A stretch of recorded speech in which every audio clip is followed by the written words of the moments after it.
class is in session. Why the hell am I ringing a gong, you may ask? Well, that's what we do when we sign contracts. And on this episode right here, I talk with my buddy Josh High, who's running acquisitions for Heels Homes in Ohio. It's a business that he and his wife Tiffany High have built to over $1 million business doing wholesales and acquisitions. Super successful team, and on this call right here, we're breaking down the specific tactics and strategies and techniques that he uses in the acquisitions department. We go super deep here into a lot of things that are script and small little techniques that you can use. So stay tuned for this episode right here, and after you watch the entire thing, let me know down below, what was your favorite gold nugget? What was your favorite lesson that you learned that you can implement and put into your own business? Enjoy! Thank you so much for showing up again to the Lead Gen Underground. I'm so excited to have Josh here today. I interviewed his wife, Tiffany, I think 2 or 3 weeks back, and she was just so awesome. I got so much good feedback. You got a great wife. You got a great business partner. Tell us a little bit about what you do in the business. I know it's the acquisition side of things, but tell us about what you do. Yep, absolutely. So I manage our acquisitions team. We have currently 2 acquisition specialists and a follow-up specialist, hiring a second follow-up specialist that was supposed to start today. But we actually just had an event here.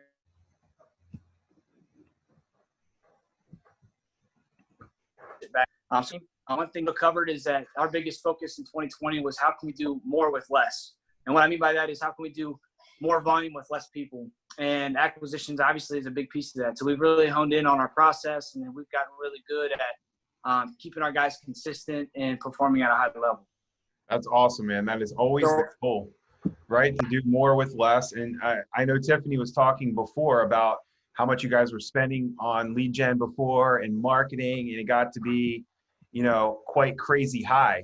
And then she just had this kind of epiphany where she was like, holy shit, we need to cut way back. Talk to me a little bit about how you guys are doing that efficiently. Like, what are you measuring and what are you looking at to make sure you don't cut back too much, but you're still getting that like max ROI? Yeah, absolutely. So one thing that we're doing, I'll kind of finish on more of what my role is. So I handle like our project management, but I also manage our acquisitions team. And one thing that we do every single day is we have a huddle. And in that huddle, we talk about key metrics. With our system that we have, Tips made it very easy for us to manage KPIs. So the KPIs that we track is I want to know how many people our guys are taking through the process every single day. And that target for us is 5 to 6 people a day for each person. Based on those 5 to 6 people that they take through the process every day, they should be making at least 2 to 3 offers every single day. And we've gotten really good at our offer to deal ratio is at 1 of 6 right now. Industry averages show, I don't know if I'm still on, I apologize. My phone's getting blown up, so please forgive me for that. But industry averages that we've seen are somewhere around, 1 of 20 offers is a deal. And we've gotten really good at just honing in on our process and taking our best shot and making sure that we're taking advantage of every single opportunity that crosses our desk. That's awesome. That's really good. So when you say you're running through the process of 5 or 6, I love that. And I love the huddle because I do that with my guys too. I've implemented that as of late. And when you say taking them through the process, tell us a little bit about what your process entails and talk to me about what on the front end, right? We call that an opportunity, converted from a lead to an opportunity. And that opportunity is what we're making an offer on. Tell me a little bit about when you say running through the process, what does that lead look like or however you call it? And then what is the process? Yeah, so the lead, they basically raise their hand saying, hey, I want to sell, I want a cash offer, I want to hear more about what you guys have. So our process is very simple. It's a 6-step process. We basically break it down into an introduction. We set expectations for the call. We go through their motivation. At that point, it's like, hey, is this a qualified lead or not? If they're motivated and we think that we can add value to them, then we continue through the rest of our process. So then we go through property condition. We go over any kind of roadblocks that might get in the way of them taking any kind of action, and then we set expectations for the next call. So at that point, we're getting off the phone and we're doing our due diligence on the property and more of their situation, seeing how we can help them. And then we start to put together our presentation for the next phone call to make our offer. Wow, very good. Okay. So you're qualifying them on that call, and that's what you're calling the process. That's where you aim for 5 or 6 leads per day per agent, right? I lost you there. Say that again. So that's your goal there is 5 or 6 of those leads running through the process every day for each agent. And absolutely, then, And then out of those, you're hoping that 5 or 6 turns into 2 to 3 leads. No, I'm hoping that 5 or 6 I'm sorry, of 2 or 3 offers. yeah, of the 5 to 6 that they take through, yeah, 2 to 3 of those become offers. Yeah. So what we've seen is sometimes we just can't put it together. You know, we might get towards the end of the call and maybe they're better off going retail route. So that would not be an opportunity that we make an offer on, right? So we've seen for every 2 people we take through the process, 1 offer being given is very realistic. That's what we've consistently seen over time. That's awesome. Okay, great. Talk to me a little bit about your qualification questions, like the actual verbiage that you're using, not on all of them, but just a few of them that you're using. Yeah. So the biggest piece is going to be when we're setting expectations at the beginning of our first phone call. One thing we ask is, we basically say, hey, we've got some funds available. If we were able to come to an agreement on a fair price, you're definitely ready to sell, right? So that kind of weeds out the people that are kind of on the fence, like, I don't know if I'm necessarily ready to sell right now. And if for some reason they were to say something like that, I'm going to find out what's holding them back. Can I help them through that situation? If I can, then let's have that conversation. If not, I'm not going to shoot my bullet yet, right? That's my only leverage is my offer. So I'm not going to give you an offer until you're ready to make a yes or no decision. So that's one qualifying question. And then another one is in the motivation section, we're asking, hey, if you did decide to sell, whether it's to us or anyone else, why would you? And I want to find out, like, what's your motivation? And I don't want to hear downsides. I'm not accepting that. I got to dive deeper into that. Why are you downsizing? What's so important that you get a smaller place? Is it because you can't afford it? Or do you need less space? Or do you need to be in a better area, right? Those are the types of things that we want to find out and find that pain point, hang our hat on that. That's awesome, man. You just said the best question up front. That was unbelievable. We started to ask that question in the past 6 months, and we've seen that our ratio of leads to opportunities has just gone way up, right? Because then you're not dealing with tire kickers. Right. That's a really good question. Just to revisit that, guys, he said something like, if we're going to make an offer to you, are you ready to sell today? And that's a really good question. It's what we call pulling back a little bit. And I can tell you're Martinez trained, right? John taught you? Absolutely. Yes, sir. I'd say he's one of the best around. That's our majority of our process is based around his training. So that's awesome. So on this first phone call, you've already identified someone as a lead. You're running them through this process to see if it's a real opportunity. If yes, then you're going to build that presentation in that offer price. So I have it right? Yes, sir. Got it. Okay. And so how long are you on the phone during this first part? How long do you aim to be? Yeah, so for the most part, it's no less than 10 minutes. It can even be as long as 30, 35 minutes. Really just kind of depends on the situation. Some sellers obviously are an open book and they'll just word vomit everything that they're going through. And those are great situations, but not every single person is that way. So some calls are shorter. 10 minutes is definitely the shortest that we've seen. Oh, wow. Fantastic. Okay. And then from there, talk about the chronological process. You said you would get off the phone and then you would go build your offer, your presentation. What does that look like for you guys there? Yep. So one thing I'd say that's key with us coming from a rehabbing background, we're asking very, very detailed questions about the property. Like, tell me about the kitchen. What kind of countertops do you have? You know, if you were to put an era or a date to the kitchen, what would you date it as? Is it 1960s plywood cabinets, right? Or is it an updated with shaker cabinets? Do you have granite countertops? We're asking very detailed questions in that process call. So what we do is when we get off the phone, we go and run comps. And I want to see what that specific market is calling for. If I don't need to install all new white shaker kitchen cabinets because the comps don't have it, then I'm not going to account for that in my repair numbers. So we're running comps, seeing what the market's calling for as far as our repair costs are going to be and what we'd have to do, like what our scope of work would be to come up to that market condition. And then, so we build our repair estimate. We use the Mayo formula. We're all in at 70% of whatever the ARV is. And then we go in and we make an offer based on whatever our maximum allowable offer is. And we leave ourselves some room so that we can negotiate if need be to relieve the fear of leaving any kind of money on the table from the seller. Nice. I like that. Okay, fantastic.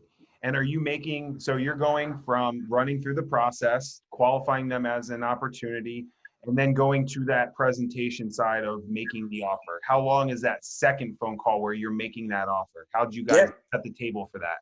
Yeah, it's generally only 5 minutes. It's very quick. We just let them know what it looks like if they do decide to move forward and work with us. And then we build our presentation around whatever their roadblocks are and their motivation. And then we lay the number out to them. And it's a very, very specific number as well. We want it to sound calculated and non-negotiable. The only way we're going to negotiate is if we open it back up for negotiation. Calculated and non-negotiable. I like that. Okay. And so do you get specific, like $154,276? Yes, sir. Down to the dollar. We don't go down to the penny, but down to the dollar. Absolutely. Got it. Okay. I like that. When you guys are building these offers, do you always have pictures beforehand? Or are you going out in person to take pictures, or how does that work for your due diligence period? Yep. So since we ask very detailed questions about the condition of the property on the phone, and there has to be a level of trust with the seller at that point. So we're basing our decision based on what that seller told us. Unfortunately, not every seller is truthful. But in those situations, then you do have to go back if for some reason the numbers don't work for you and renegotiate. If you're lucky, and majority of the time we are lucky, and we don't have to go back and renegotiate because we've done such a good job in asking the right questions on the phone. So if I'm hearing you correctly, you're making what everyone else will call a blind offer. You haven't seen the house. Absolutely. And you're making an offer. Absolutely. Yes, sir. Guys, do you guys think he knows his stuff if he can make an offer down to the dollar without seeing the house first? That's crazy, right? Most people probably can't imagine doing that, but your process has to be so dialed in to be able to do that. That's really, really cool. So that was actually a roadblock for us when we first started locking up deals over the phone. But then I asked myself, why do I need to walk to a property before I make an offer? What in particular do I need to see? It's the furnace, it's the electric system, it's those types of things that I need to see so I know what I need to account for. So we just started asking those questions on the phone so that we could get that information from the seller. And then if need be, if I need to get photos, and it's very rare that I do get photos from a seller, sometimes we can ask for that. Or if we're very close in the process, then we might just go out and meet at their house. But I'll say 90% of the deals that we're locking up are all over the phone, sight unseen, before we don't even walk in the house before we lock in the contract. So that's awesome right there, man. It's too early to be drinking. Just kidding.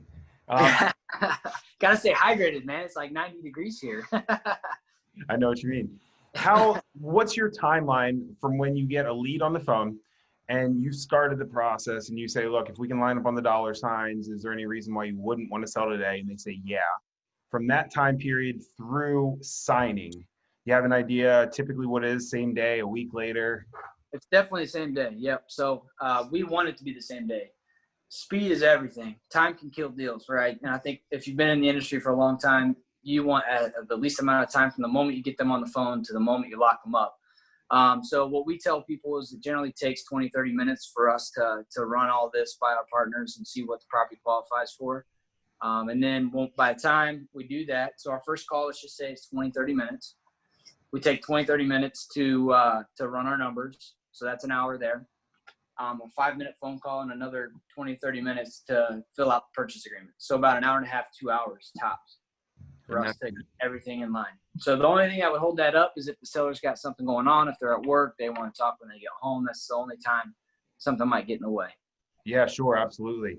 So, I mean, even in our business, we're signing probably 90%, probably 95% now over the phones versus in person. And some of the roadblocks that we do hit are timing, right? So like you caught me during the day when I'm going into work, can you call me back later? Or I need to run it by my husband or something like that. So truthfully, we're not nearly as good as you guys about same day. I think probably 30% are signed same day or maybe like the next day. But then the other like 60 to 70%, we're probably at about a week to 2 weeks where we've laid out that offer and we have to go back and renegotiate something. Oh yeah, okay. So you're locking up properties on the phone and then you're going out and seeing that you have to renegotiate it and you're saying that timeline is a week to 2 weeks? Or you guys aren't putting in contract until on average it's a week to 2 weeks from the moment you talk to them to locking it up? No, after we send the contract. So we'll send the contract via DocuSign really quick. But I would probably say the majority, 50, 70%, somewhere in there, are not agreeing right away. Or even if they say they'll sign that day, a lot of them still won't. And we're still renegotiating some terms or price up to a week later. That's when the majority sign after the fact. Wow. What do you think I can do to tighten up that process a little bit? Yeah, I think it comes down to comfort. And that's just what I call setting expectations, making sure that you're laying it on the line and you're relieving pressure from them so they don't feel pressured to make a decision right away. Yeah, I want to know, can you make a decision? But the key there being that it's a yes or no. And if you decide that it's a no, that's perfectly fine. Just tell me that. But I think it's when you're pressuring someone, hey, how can I get you to a yes today? How can we get this deal structured today? People feel pressure, and naturally, humans are built to push against any kind of pressure. So the last thing we want to do is apply any pressure. So we try to relieve as much pressure as possible early on in the phone call and several times throughout the phone call. Got it. So it's up front. You're saying yes is no, but yes is good, but no is okay too. Just like John says, you're saying that up front. Absolutely, yes. We say it several times throughout the phone call. Keep reminding them of that. Got it. That's awesome. That's really good. Okay. That's a lot of specific stuff that we just went into there. Let's back out a little bit. Let's talk about team. Are you guys, how are your leads coming in? Is it mail or is it cold calling? How does that work for you guys in your lead gen? Yeah, we kind of do a little bit of everything. And I'll be honest with you, as far as like the marketing and systems piece, that's 100% Tiffany. Sure. So one thing that we've gotten really good at is splitting and dividing our roles and responsibilities. And people ask me all the time, I have no idea what she's doing as far as like any kind of screening or anything like that. 100% of the marketing is her, and 100% of the acquisitions is me. Sure. So we've really delegated that, and we've stayed true to that as well. I do know that we dabble in a little bit of everything. So now, as far as how she's making decisions on what to focus on at certain times and when to turn up the throttle, turn it down, things like that, I'm not sure how she's making those decisions. So, dude, I love it. I was just talking to someone right before this call on here, and someone was saying, like, when should I hire a cold caller or something? And I said, it's imperative to get a cold caller in your business because you want to set up an assembly line for yourself and allow yourself to really specialize. You don't want to be the cold caller and negotiating the deals and trying to sell the deals, right? Because you won't become great at anything. Right. Absolutely. Talk to me a little bit about your team and improvement. You mentioned the daily huddle, and Yep. Tiffany, when we spoke with her, was talking about you guys have like a theme of the week. It might just be a different KPI, or it might be, I don't know, whatever else you guys are focusing on. But tell me a little bit about the training that you're going through on a daily and even weekly basis, because it sounds like you guys are killing it that way. Yeah, absolutely. I'm glad that you brought that up. So I played football at the University of Toledo, and this is kind of where I took this belief from being an ex-athlete. So as you mentioned before, if you're doing everything, it's hard to be really good at anything, right? And a little bit of background on me, when I went to school there, my degree's in engineering, and sales and engineering doesn't go hand in hand. So that's just a testament that if you solely focus on being really good at sales, you can learn it over time. All you got to do is just get 2% better every single day. So that's our goal as a sales team. How can I get 2% better every single day?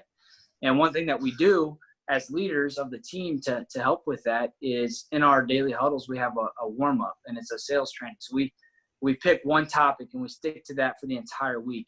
Early on, about 2 years ago, we would focus on a different topic every single day, and nothing ever stuck. We wouldn't do any role playing or anything like that. So we've identified certain pieces of our process that are very, very important. Like, for example, telling people, hey, I want you to make a confident yes or no decision, and no is fine. Why? So we talk about on Tuesdays, why do we say that? What are we trying to accomplish by doing that? And then on Wednesdays, we talk about when we do that in our process. And then on Thursdays and Fridays, we start to role play, put ourselves in those situations amongst each other to get used to the verbiage and how we say it and stuff like that. So we pick one topic, we focus on that sole topic, we talk about the theory, when we use it, and then we role play it every single week. And we just consistently hone in on 4 or 5 different topics that I pick for, hey, this quarter, this is going to be our main focus. And this is what we need to get really good at. And we just need to be really good at these few things.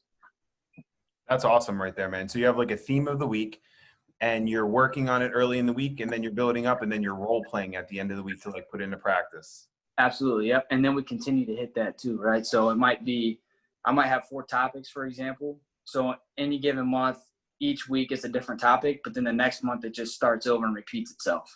And we want to get really, really good at those pieces. So what's like this week's topic for you guys? Yep. So it's setting expectations, the second part of our sales process.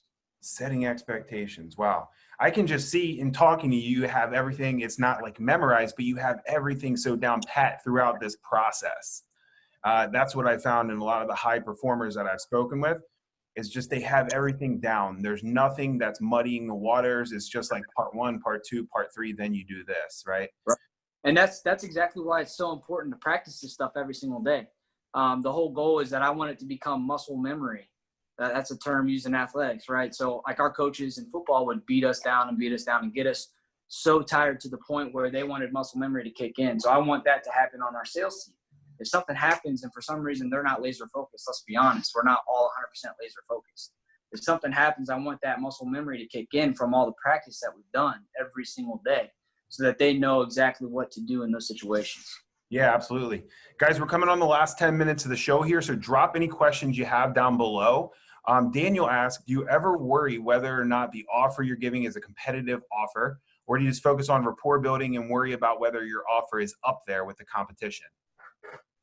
Yeah, so I think the biggest thing when it comes to competition is building a relationship and building trust and credibility. So we always point people towards, hey, do your due diligence on us while we do our due diligence on you and your property and your situation. So we give them our Facebook page, website, all that type of stuff. And that's really the difference maker when we're put in those situations. Very good. So yeah, I would absolutely say the rapport and the relationship piece is the biggest part of that. Very good. Okay. Here's a common situation that a lot of us run into, and then I want to get a few more tips from you. But a common situation I know all of us as wholesalers or even guys in acquisitions, we're getting our own deals, run into. You'll give your offer. They might say they're ready to sign, and they'll take your offer and then start to shop it around to other wholesalers, right?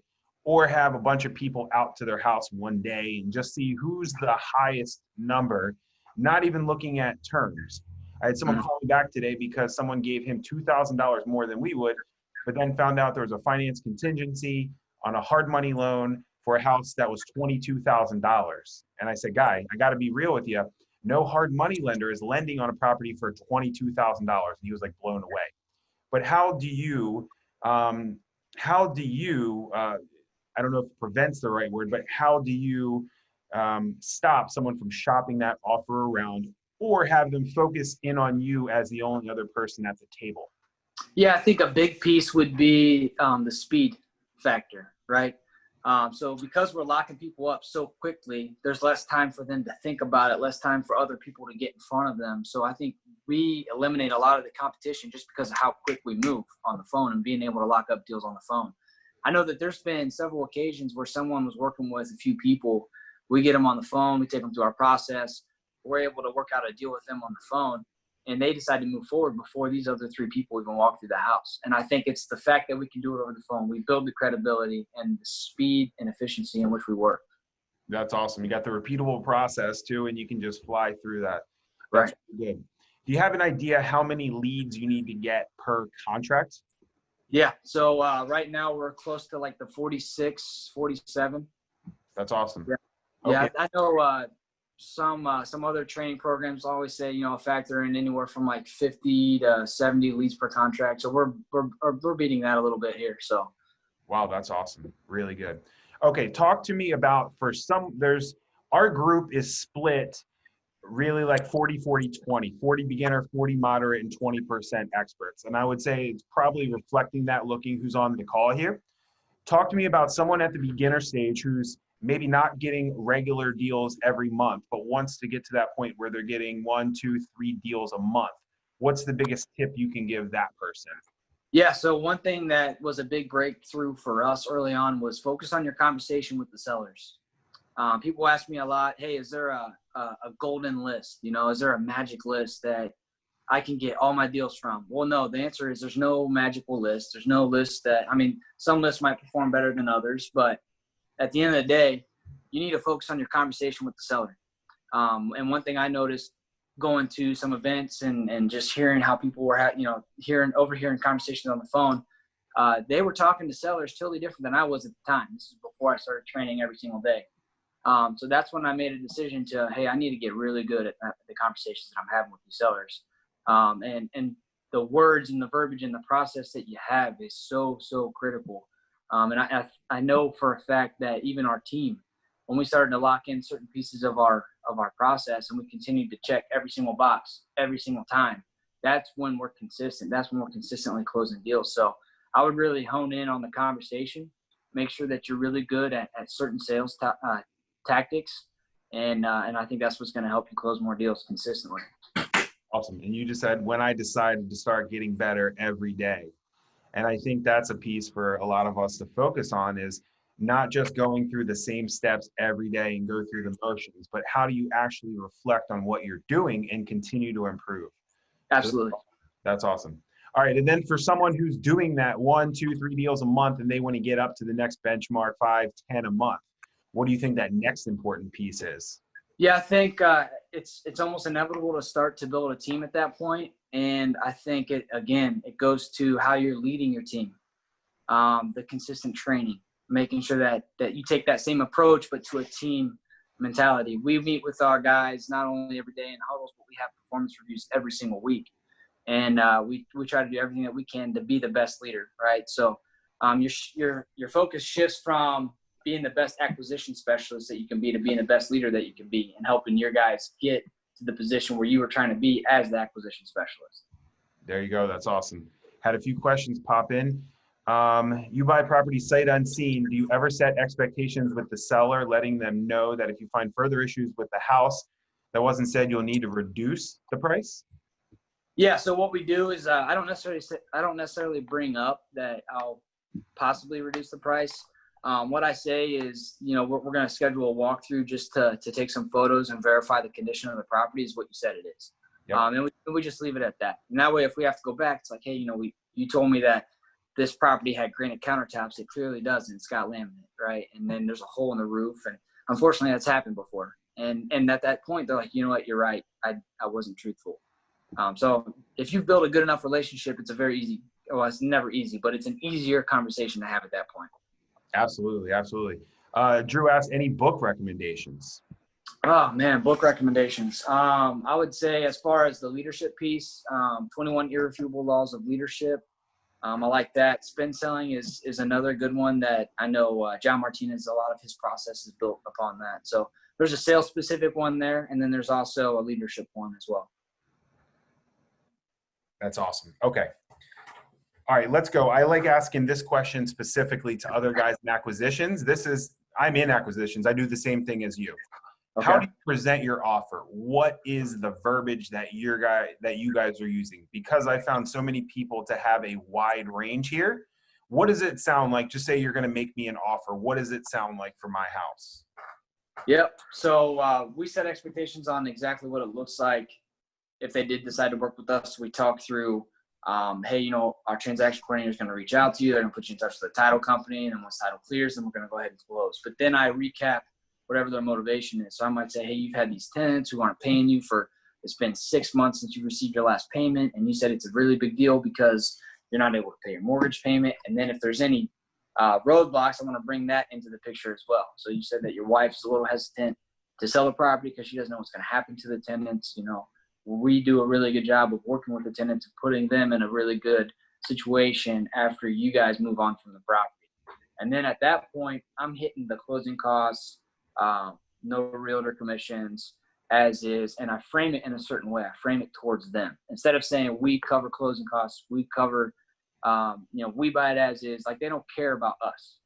They want to know what's in it for them. So I frame it in a way that says, you don't have to worry about paying any closing costs. Obviously, you don't have to pay any realtor commissions.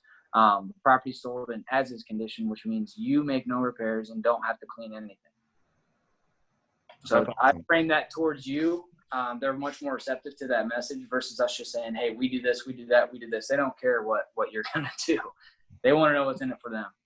Dude, absolutely. That was such a subtle point that you just said about framing it towards them and not yourself. Guys, that's an absolute gold nugget right there. When you're on the phones with people, make sure that you're framing it around them. You're talking about how you can help them and keep the focus on them rather than you. That's such a good point right there. It took me a long time to realize, but that's just absolute gold right there. All right, awesome. Last question before we go. Talk to me about your BHAG. What is your big, hairy, audacious goal? Why do you work so hard? Why do you do everything that you do? Oh man, the BHAG. The biggest thing for me, man, honestly, and it's kind of coming to with the baby on the way. It's almost here. So I always wanted an opportunity for Tiffany to be able to stay at home and be able to morph the minds of our children. And she's got an opportunity to do that right now. But basically being able to have the freedom and the time to spend with my kids. If I needed to step out of the office or if I need to go to any sporting events, things like that. So financial freedom, absolutely. But I think the biggest thing is building long-term generational wealth that allows me to do those types of things. And that comes with buying and holding assets. So. Dude, I love it. That's incredible. I know that you guys do some training. And I honestly, since I've had Tiffany on 3 weeks ago, I've had 2 people message me and say, thank you so much for having her on. I signed up for a training and it's been that's awesome. Absolutely incredible. Yeah, who were they? You want me to mention names or?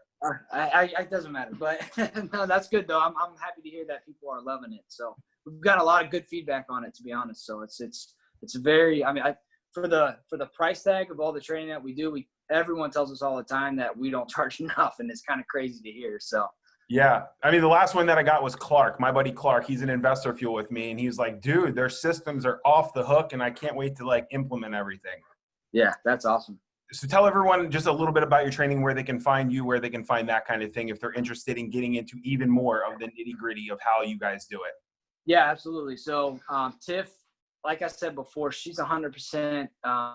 She's involved in our systems and our marketing, and what she's been able to do, she's been able to delegate a lot of that stuff to virtual assistants and project managers and things like that. So she's become 100% hands-free. She does not need to be in the office at all. She's managing everything based on KPIs, and that takes 15, 20 minutes of her time every single day, which for a lot of other people who are doing the volume that we are, that's a full-time job in and of itself. And you have to have a team to do that. So we've gotten really good system piece. We are able to manage our team based on metrics because of the systems that we have. So I'm able to be the leader that I am with our acquisitions team because I can manage them on black and white expectations. And every single day I can look at that. Every single month, every single quarter, I can see where they're at, and we can have those conversations on, hey, this is where you are, this is where you need to be. So she does a virtual training on the systems piece in our marketing. So she does that once a month. I know that I believe July is the last month that we're doing that until about November, I believe, because of the babies coming and stuff like that. But we do have other trainings that are coming up, and the way to reach out to us is you can reach out to me directly, send me a message. Tiffany High also, you'll see me in some of her pictures too. So reach out to her directly. She'll definitely be able to help you. But one thing that we're going to start talking more about is how we're managing our acquisitions team, because that is the business, right? Without acquisitions, you have nothing else. So, So shoot them a DM, guys, if you're interested more in the training, or Tiffany. And Shane wanted to know how many deals you guys were doing a month because he missed the last one with Tiffany.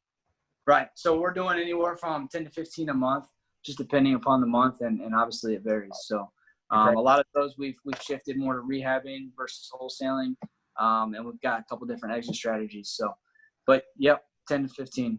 Dude, that's awesome. Well, guys, it is the end here. Thank you so much for showing up today. I hope you guys got a ton of gold nuggets out of that, because I just learned a lot from you, Josh. Thank you so much for sharing. Go follow him or shoot him a DM. And if you guys got something out of today's talk, I'd love it if you showed up next week and then brought a friend with you. So invite some friends into the group. And I look forward to talking to you guys more online. Thank you guys so much. Josh. Hey, thanks, Josh. Time soon, sir. Talk to you again soon, man. All righty. Thank you for having me. Take care, guys. Have a great day. Bye-bye.